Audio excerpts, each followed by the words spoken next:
우리는 오늘 본문에서 우리의 마스크가 벗겨진 인간의 민낯을 몇 가지 종류를 통해서 만나게 됩니다. 그것이 십자가 사건이 우리의 그 진의를 드러내는 고발장이라고 해도 틀린 말이 아닐 거예요. 그래서 마태복음 27장, 오늘 초점이 참 여러 가지이긴 하지만 몇 가지만 좀 압축해서 보도록 하십시다. 1절을 한번 볼까요? 27장 1절. 새벽에 이제 날이 바뀌었어요. 전날 밤 대제사장의 권속들이 검과 몽치를 가지고 마치 강도를 체포하려는 모양새를 하고 예수님을 붙잡았죠. 그리고 이제 날이 바뀌었어요. 새벽에 모든 대제사장과 백성의 장로들이, 여기 이제 한 그룹이 등장을 합니다. 종교 권력자입니다. 종교 권력자들. 이것이 유대를 지배하고 있던 권력 구조 중에 한 축이었어요. 그리고 또 한 사람이 등장을 하는데, 예수를 죽이려고 함께 의논하고 결박하여 끌고 가서 총독 누구에게 맡깁니까? 빌라도에게 맡깁니다. 로마 황제로부터 임명을 받아서 유다 지역을 통치하는 작은 로마의 정부를 유대 땅 안에 구성하고 있었어요. 그래서 유대의 실질적인 권력자입니다. 이 빌라도입니다. 황제의 명령을 따라 파송되었기 때문에. 그리고 이제 또 우리가 사복음서 비교 속에서 등장을 하지만 헤롯이라는 왕으로 표현된 인물이 하나 있습니다. 근데 이 헤롯은 성경에는 왕으로 표현이 되지만 실질적으로 왕은 아니에요. 그러니까 그 당시에 그저 한 지역을 관할하는 영주 정도로 이해하면 정확합니다. 근데 이제 번역상 왕으로 번역을 했기 때문에 우리가 이제 헤롯 왕 하는데, 실질적인 헤롯 왕은 예수님이 태어나실 때 그때 유아를 살해했던 그 아버지 헤롯을 얘기합니다.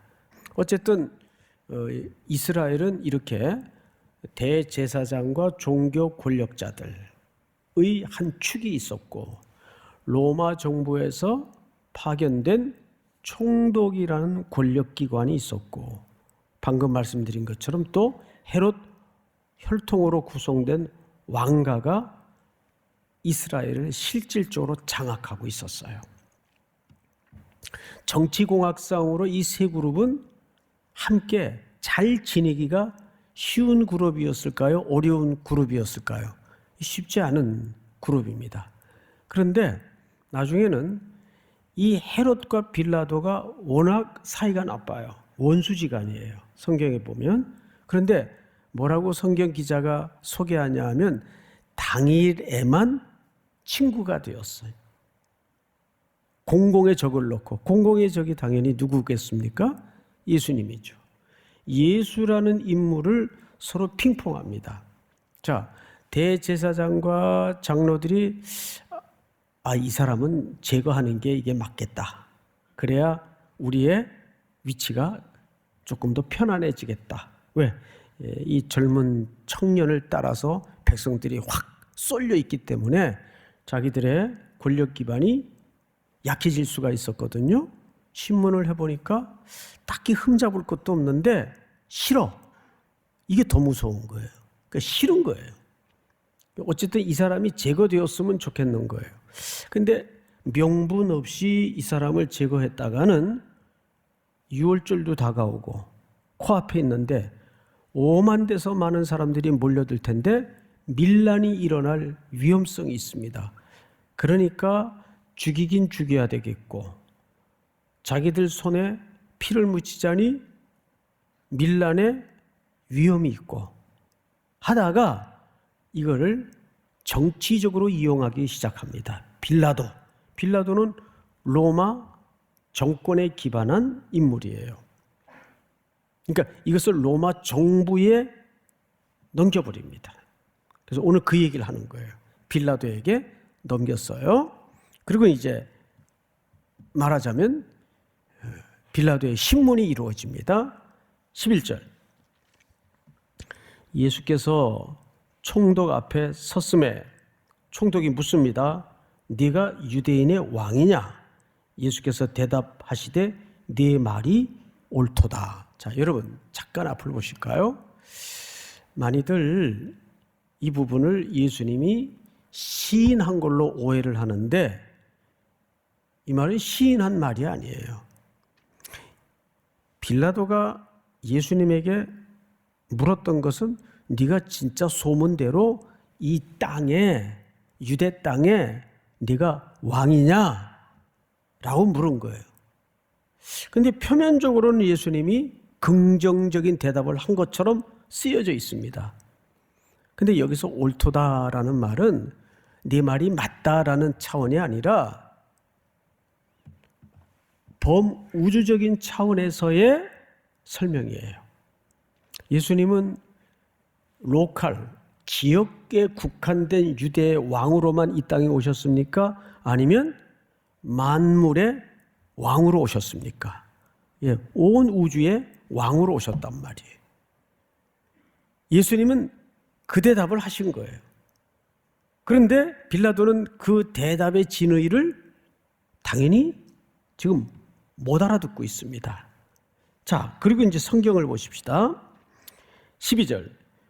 대제사장들과 장로들에게 고발을 당하되 아무 대답도 아니 하시는지라. 이때부터 예수님은 딱 그 한마디만 긍정 같은 대답을 꺼내놓으시고는 그 이후에는 매우 무거운 침묵으로 들어가십니다. 자, 근데 이 침묵 때문에 빌라도가 놀랬다 그랬어요. 몇 절을 보시냐면 13절 보실까요? 시작. 이에 빌라도가 이르되 그들이 너를 쳐서 얼마나 많은 것으로 증언하는지 듣지 못하느냐 하되 한마디도 대답하지 아니하시니 총독이 크게 어떻게 했다고 되어 있죠? 예, 예수님의 침묵 앞에 왜 빌라도는 놀랐을까요? 빌라도에게는 신문권이 있습니다. 재판장으로서 권한이 있어요. 그리고 자기 방식대로 얼마든지 배심원 이런 과정 생략하고 재판을 진행할 수 있는 합법적 권한을 갖고 있습니다. 수많은 사람들을, 피고인들을 다루어 봤을 거예요. 근데 그의 생애에 이런 죄수를 처음 만나요. 분명히 빌라도는 저 사람들이 증거 없이 불법으로 지금 이 재판을 억지로 끌고 가고 있다는 것을 모릅니까? 압니까? 알아요. 그런데도 왜 이 사람은 변명하지 않을까?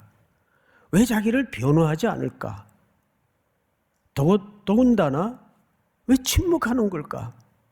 그런데 그 침묵하시는 모습이 어쩔 수 없어서 자포자기하거나 어떤 절망의 무거운 침묵이 아니에요. 오히려 재판은 빌라도가 하고 있는데 형세는 예수님이 그 모든 상황을 재판하시는 듯한 압도되는 느낌을 빌라도가 지금 받고 있는 거예요. 그래서 빌라도는 놀라워할 수밖에 없었어요. 성경을 다시 보십시다. 14절. 한마디도 대답하지 아니하시니 총독이 크게 놀라워하더라.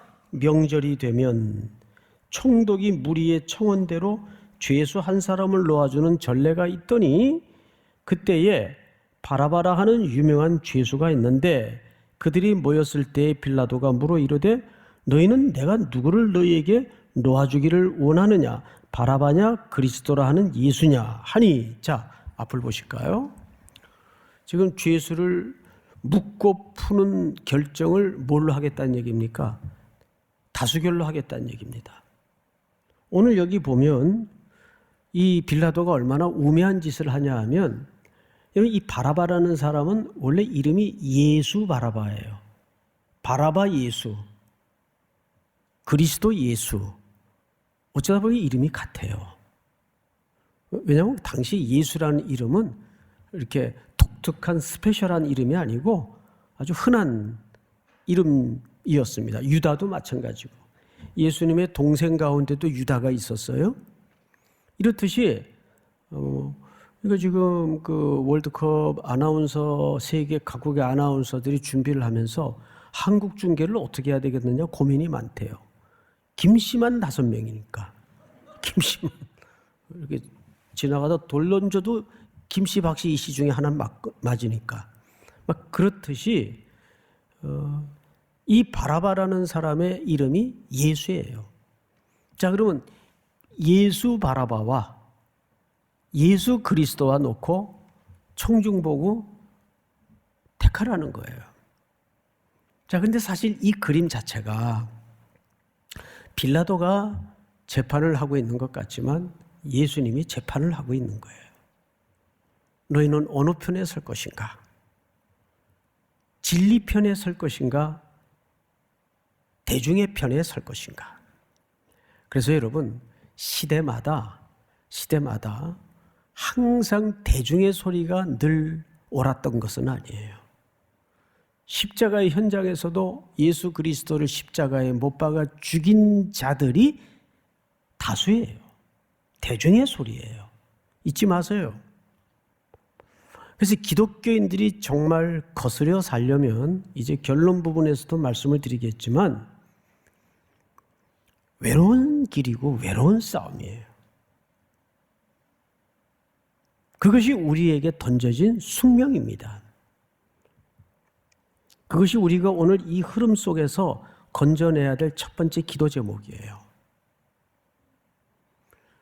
그러다 보니까 다수의 사람들이, 대중이 그리스도인들을 제일 격렬하게 공격하는 게 수치와 모욕을 주는 거예요. 그래서 예수님도 오늘 이 현장에서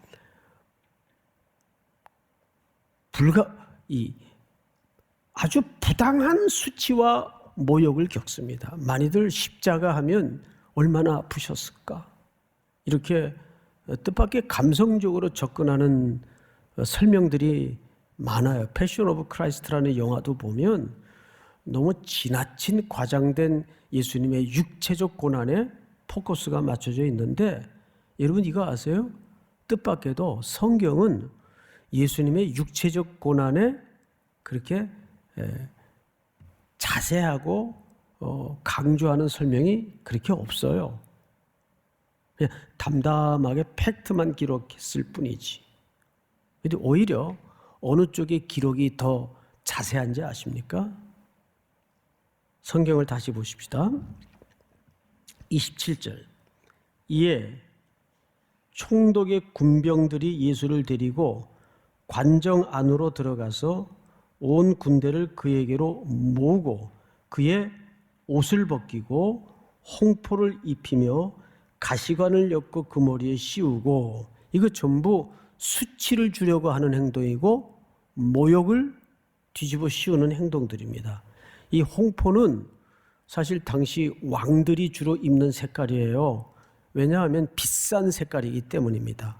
비싼 천보다도 비싼 색깔이기 때문에 이 홍포, 이런 자색, 다른 성경에는 자색이라고 나와 있는데 자색 색깔을 내기가 염료 기술상 가장 어려워요.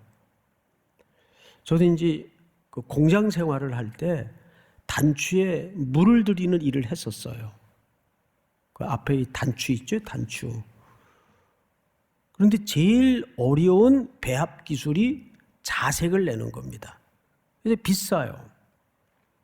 주로 귀족들이나 왕들이 그 홍포를, 자색 옷을 입습니다.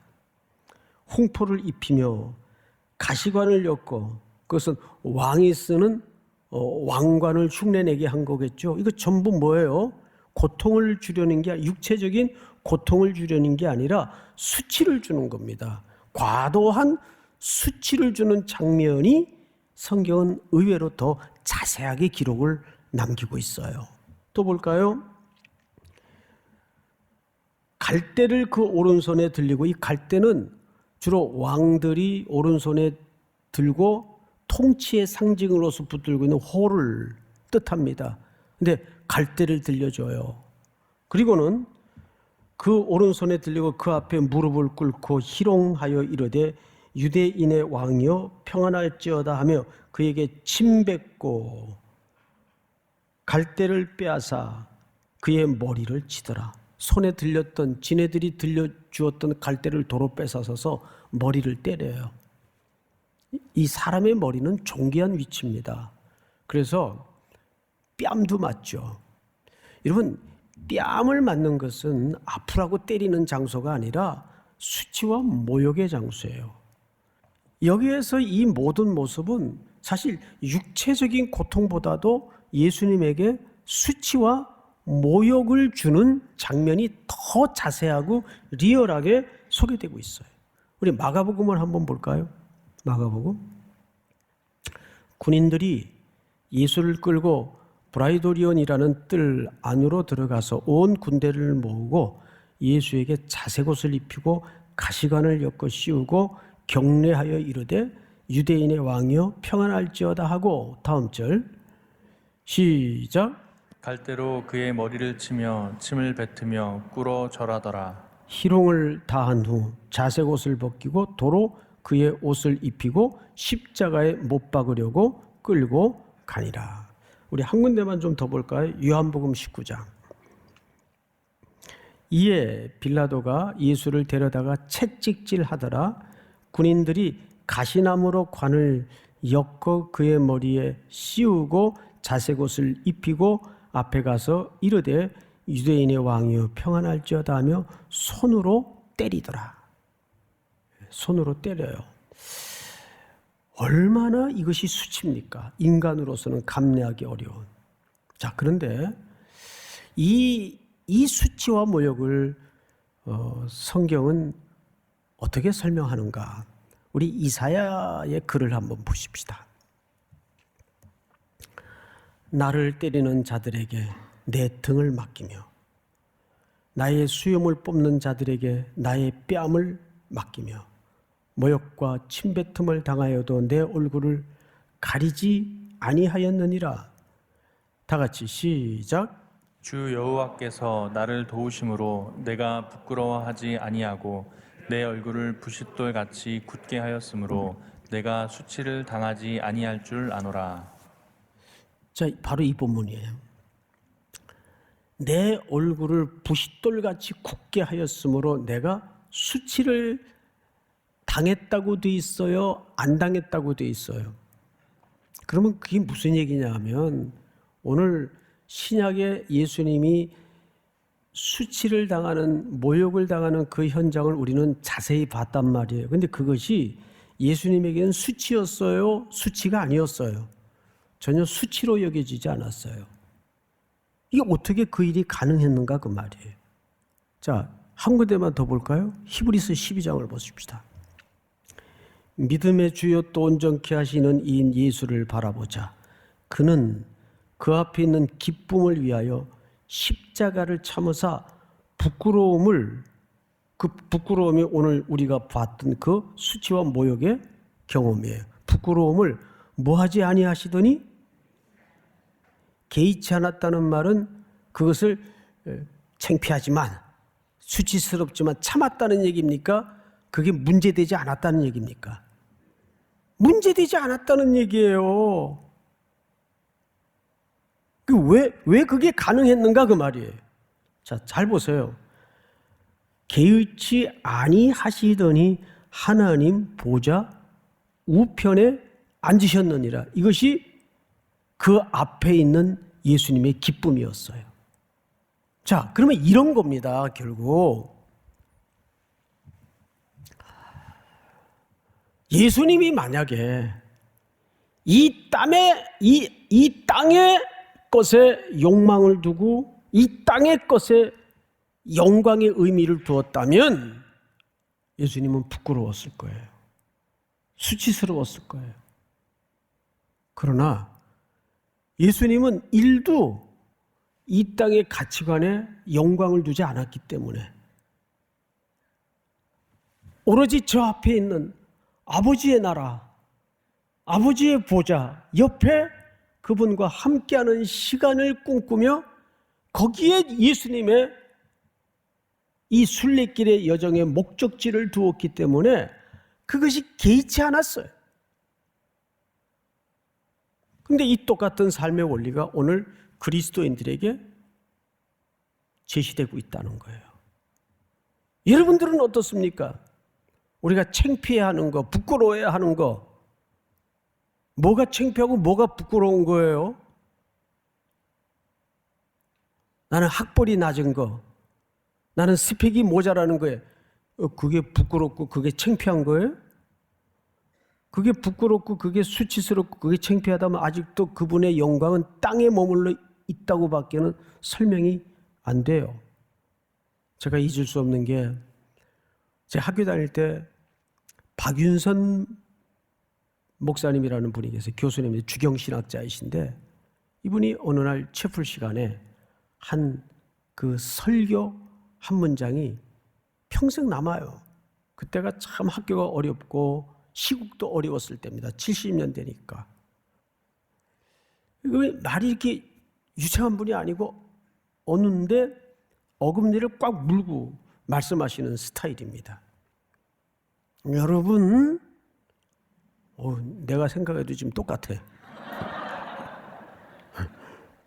여러분, 지금 이 학교와 조국의 문제가 뭐냐면 예수님의 말씀대로 살다가 문 닫은 교회가 없어서 문제입니다.